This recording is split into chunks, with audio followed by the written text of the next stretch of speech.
रीना इस बार छुट्टियों में दीदी यहाँ रहने आ रही है। शादी के बाद वो ज्यादा दिन रुक ना सकी थी।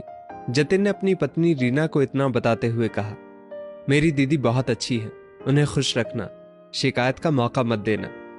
रीना भी ये सुनकर बहुत खुश हुई। पहली बार ननद रहने आ रही है, उसे भी दीदी के साथ रहने का मौका मिलेगा। अगले दिन अपनी 7 वर्षीय बेटी को साथ लेकर जया रहने को आ गई। जया से मिलकर रीना को बहुत अच्छा लगा। अगले दिन रीना को उठने में थोड़ी देर हो गई तो जया ने जतिन से शिकायत की, रीना बहुत देर से उठी है, मम्मी ने चाय बनाकर दी, मुझे तो लगा था रीना के आने से मम्मी को आराम मिलेगा। जतिन ये सुनकर चुप रहा। रीना ने मन ही मन सोचा कि अभी हमारी नई नई शादी हुई है, रात को सोने में देर हो जाती है, जब जतिन को सुबह नींद आती है तो मुझे भी आएगी। नींद आदमी और औरत में फर्क नहीं करती है, पर नींद बेटे और बहू में फर्क कर देती है।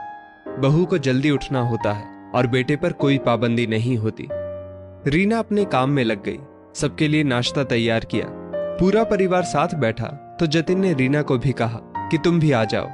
ये सुनते ही जया बोल पड़ी कि रीना, पहले बिट्टू के लिए दूध बना दो, कब से उठी हुई है। रीना दूध बनाने में लग गई, तब तक उसका नाश्ता ठंडा हो गया था। रीना थोड़ी देर बैठी थी कि जया ने बिट्टू को रीना को सौंप दिया, आज मामी ही नहलाएंगी तुझे और मामी से ही चोटी बनवाना।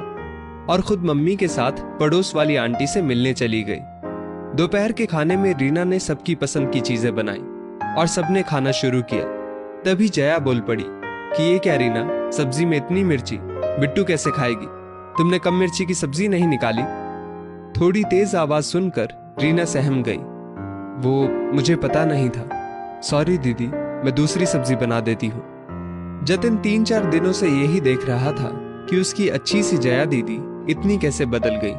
वो हर बात पर रीना को कम साबित करने पर तुली हुई थी, बेवजह डांट रही थी। दीदी उससे 5 साल बड़ी है, वो दीदी का पूरा सम्मान करता है। माँ भी दीदी को कुछ नहीं बोल रही है। रात को रीना किचन समेट रही थी तो जतिन बोला, दीदी घूमते घूमते आइसक्रीम खाने चले। हाँ चलते हैं, हम पहले कितना जाते थे।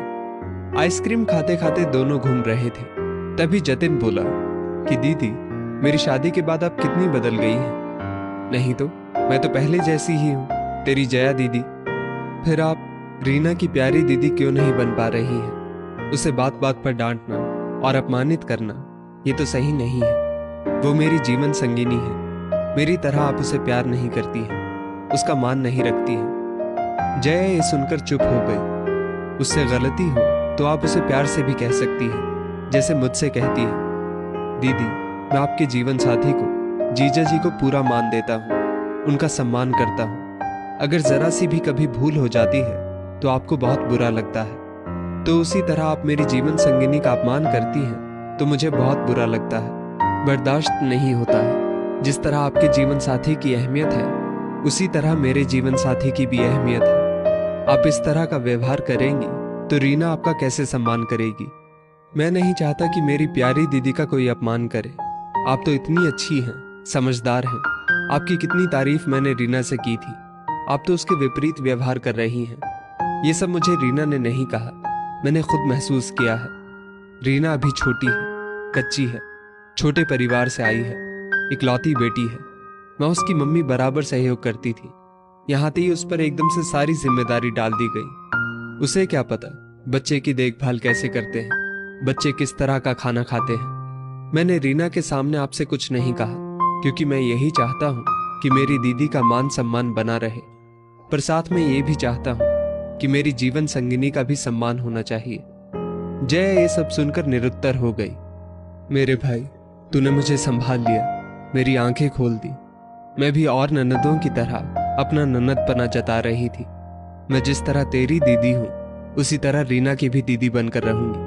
तुझसे वादा करती हूँ, जिस तरह तू मेरे जीवन साथी का सम्मान करता है, उसी तरह तेरे जीवन साथी का भी सम्मान होगा। दोस्तों, रिश्तों को प्यार से संभाला जाता है। जीवन साथी चाहे भाई का हो या बहन का, दोनों का ही सम्मान होना जरूरी है। इस स्टोरी को लेकर आपकी क्या राय है, नीचे कमेंट करके जरूर बताइएगा। और ऐसी ही और भी बेहतरीन वीडियोस के लिए हमारा पेज जरूर फॉलो करें। धन्यवाद।